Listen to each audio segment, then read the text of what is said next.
Welcome back to Classic Britain, and for those of you who watched the SD1 video I did recently, you will recognise the bridge in the background, and of course this car. So when I was filming my now friend Sean's beautiful SD1 Vitesse Twin Plenum, there was a friendly honk and this car drove past, and I said, God, that is a beautiful Capri. I really ought to get a Capri on the channel.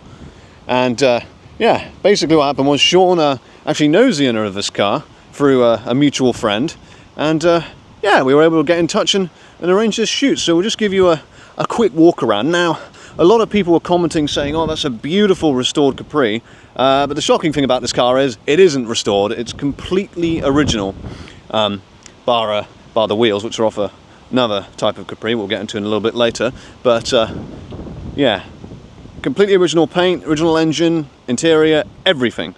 Only some minor touch-ups here and there, but even the decals are in unbelievable condition. It's absolutely jaw-dropping. We'll show you a quick little look in the interior. Yeah, this car is absolutely gorgeous, and yeah, we're gonna have some fun on this one, because the owner has owned this since when? 1987? December 1987. It was a Christmas present to myself at the time, and it's sort of stuck with me ever since. Was this your first Capri? It was my first and my one and only Capri. Right or wrong, yeah, but yes, it's my only Capri. I wouldn't want another one. This one will do me now, right through, I think. How did you get it? Not exactly by chance. I drove past a garage that's between Liskeard and Lou one day. I saw it on the forecourt. The garage was closed. I came back the next day and it had gone.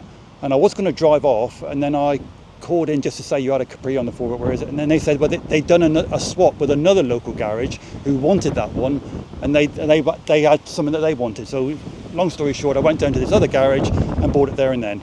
Didn't give the other person a chance to even get it. And you've still got it. And I've still got it. That's right. And yes. you say daily driver? It was until sort of the mid 90s, yeah. And then I sort of stored it a bit.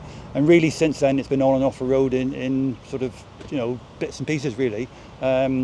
2017 it was off the road until 2022, and then previous to that, sort of odd times here and there.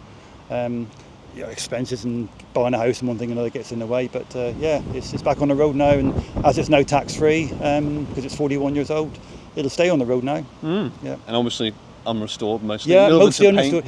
Little bits here and there that I've had done, yes, and it's not perfect. You know, there's bits now that I would like to get done sometime and that, but I'll try and maintain it as best I can, and yeah, just keep it clean and tidy and running and well, and that's it really. And keep it on the road. Yes, yeah, exactly. Yeah. One thing you told me that I found really interesting was these Capris. Well, firstly, we'll talk about the engine a little bit, but these were actually made in Germany? All Mark IIIs, as I understand it, were made in Germany. Certainly this one is, and even the engine is called the 2.8 Cologne engine, and Cologne obviously being in Germany. Yeah, but I believe I'm right in saying all Mark IIIs were produced in Germany, but certainly this one was. Wow. Yeah. So a bit more reliability. Yes, arguably, but yes. Yeah. I think the main thing that Ford did was the old 3 litre that it replaced. There was something to do with the emissions at the time. Right. This is meant to be more efficient or whatever. Whether it is or not, I don't know. Because I thought the 2.8 was just a D-stroke 3 litre, but it's a completely different engine. It's a very, very different engine. Very different engine. Yeah. We'll have a look at the engine in a minute if you like. Yeah. Can we have a look now? Yeah, sure. And of course, this was the top of the line spec. 2.8 manual, obviously, sunroof, gorgeous interior. You had that V6, and of course the Recaro seats in there. Oh, there it is. So did you say originally these were for the Granada? I think they started life in the Mark II Granadas and wound up in the Capri and the Sierras at the time as well. Yeah, but this engine actually replaced the old 3 litre. There was a 3 litre S and the 3 litre gear at the time. They were discontinued, and this was brought out instead of just the one model. It was the early ones were a 4-speed with a checkered interior.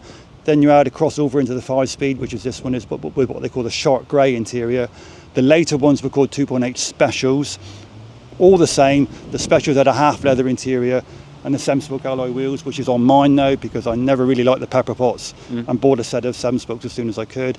And the end of run was called the Capri 280, which everybody knows as the Brooklands. Oh, okay, right, Yeah, okay. yeah. What sort of power are these? 250? Something like that? It's 160 brake horsepower when it was new. That was a long time ago on this car, but yeah, that's what Ford were quoting at the time. Yeah. And we all know they exaggerate a little bit. Yeah. Take that with a pinch of salt. It's a Bosch system, isn't it? Bosch K Jetronic system. Electronic system. Yeah. Wow. Have you ever obviously you said this is only a Capri you've ever owned. What do you reckon? It's a stupid question. But what do you think about fuel economy? What do you get with the injection? Probably in the mid-20s, really, around here. On a very steady run years ago, I did try to get over 30, and I ended up getting 34, which I was quite pleased. That's quite impressive, actually. It is. Yeah. But it's just as easy to get down in the teens if you're a bit heavy, lead-footed with your right foot. So you want to hear the noise a bit. Average, probably mid-20s. Mid-20s. Depending on how you drive it, of course. The car like me is getting on a bit now, so I don't put my foot down so much these days. Take it steady. That's right, yes. Yeah. The wheels do look nice, actually. They're beautiful wheels. Yeah. I always like a 7-spoke alloys from the special, and really as soon as I could save up and buy a set, that's what I did. So basically, it hasn't really changed visually since you bought it. Not really, no. There's a slightly bigger bore exhaust on it, obviously the 7-spoke wheel, and a strut brace over the engine for the front struts, and that stiffened it up quite a bit as well. But other than that, I haven't done anything else to it.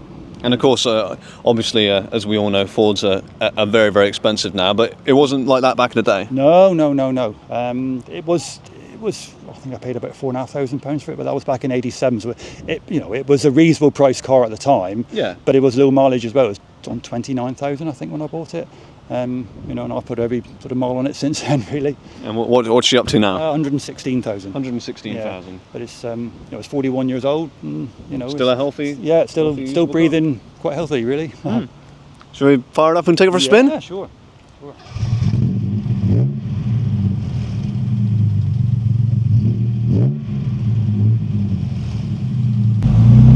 Right, last time we had the pleasure of going under the bridge, and now we're going past it.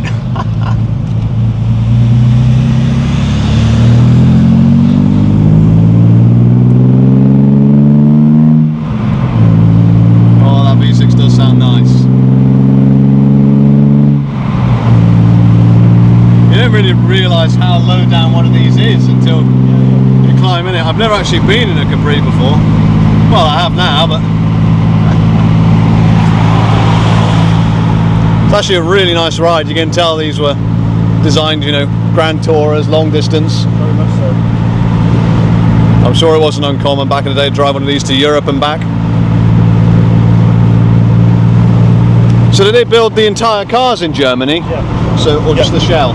No, the entire car, as far as I know. Certainly these, because I say the engine is known as the 2.8 Cologne engine, the V6 Cologne. Right. So Okay. all of it was made in Germany. Right. Yeah. Well, that's interesting. Kind of odd, really, to think about it. When people think British cars, they think Escorts and Capris, and obviously it is a British car, but I think from about 1984 or 5, when the specials came in, they were made only for the British market. Right. The original 2.8 injections, this model and the previous model, were made in left-hand drive as well. Right. But from what I understand, that the specials and the Capri 280 were only made right-hand drive for the British market because the British people loved them. And then it stayed on until about, you can say, June '86, I think, was the last production date with the 280 Brooklands. what year is this one? 1984, March '84. 84. Yeah. So it wasn't a very old car when you bought it. 3 years old. It was only 3 years old. About 3.5 years old, yeah.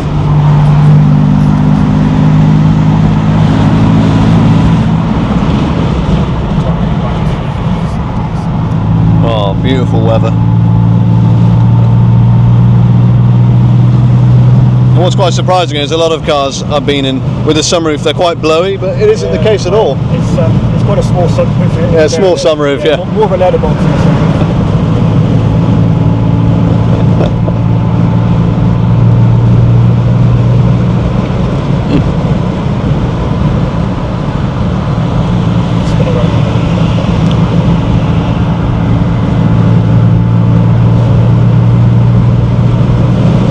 You know, people are quite obsessed with horsepowers and such like, but this pulls quite well. Yeah.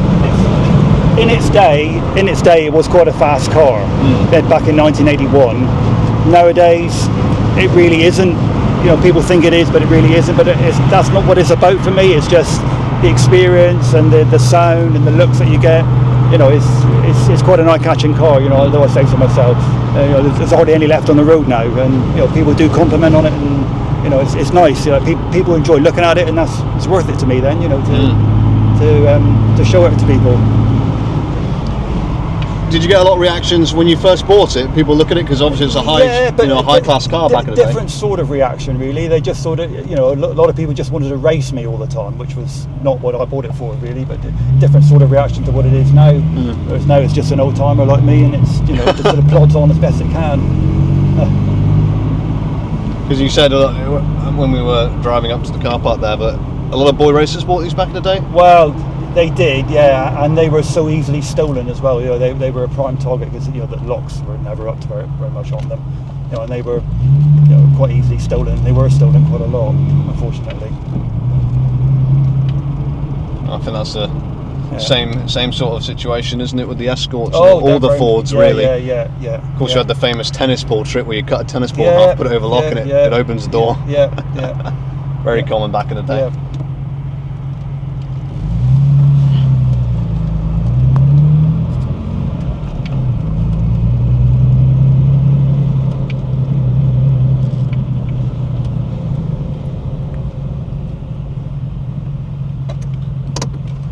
Do you know how many of these are left, the injection Capris? I think it's hundreds. A few hundred. Yeah.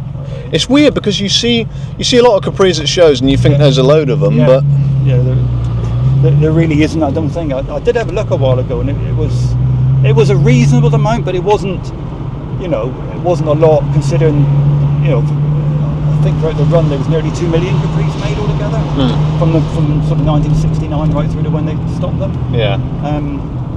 You know, they rusted out like any other Ford at the time. You know, unfortunately, and then they were ditched. You know, and they say they were used to race around with. They were stolen. They were handbrake turns, all the rest of it.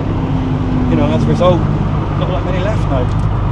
Or comparatively speaking, anyway. Well, I was saying to Sean about this, or Sean's in that video when he bought an SD1 back in the day, and.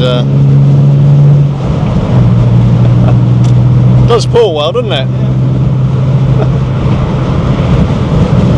Yeah, he bought an SD1 back in the day, and when the rear self-leveling suspension failed, you just scrapped it and got another one, you know? I think he said he sold his to a guy at Penzance, but... There are still parts available for the mechanics on it, because the engine was used in other Fords as well. You know, they're still reasonably readily available. The problem is sort of bodywork, and especially bits of trim. You know, that's the problem with maintaining a car like this. They're getting few and far between. I have got a few bits and pieces in the garage, a wing, a tailgate, and a few bits of trim for inside. I try to hang on to what it came with as best I can. And hopefully I never need what I've got, but it's there just in case. Just some bits and pieces. Well, my mate's got a Capri with a big block Ford in it, and he's got quite a few parts, and he had a Mark 1 Capri dash that was factory new, and he sold it for like 700 quid or something. I couldn't believe it. Of course, you know, it's the famous Ford tax, they say, isn't it? Yeah, exactly. You know, there was a Granada at the NEC a few years ago that was never registered, and it was owned by the Capri Guild, and I was talking to those guys, and a lot of them are ex-banger racers, and they were saying, you know, that you could buy a Granada for 20 quid, and then you know, you'd smash it up and just get another one because no one wanted them. Exactly. That was the way back then, wasn't it? You know, nobody wanted them at all, whereas now they're falling over themselves to get them. You know,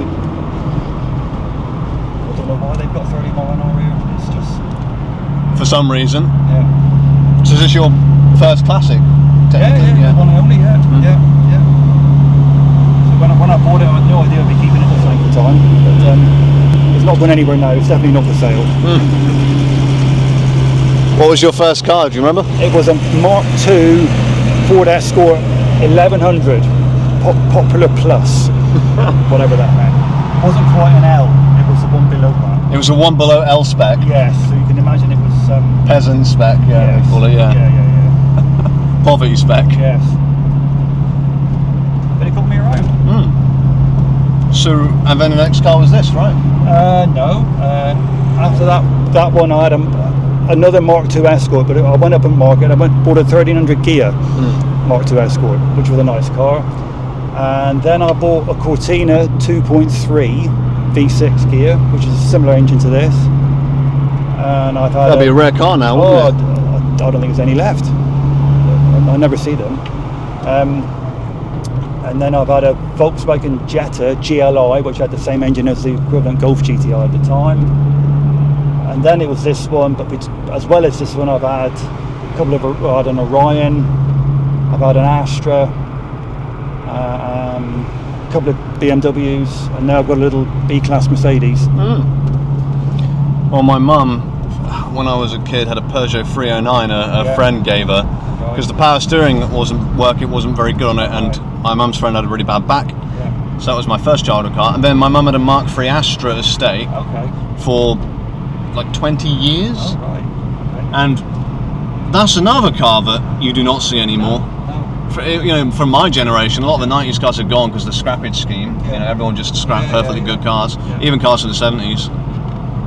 Last time we went under the Tamar Bridge, and now we're going to go over it. There's some brilliant views here.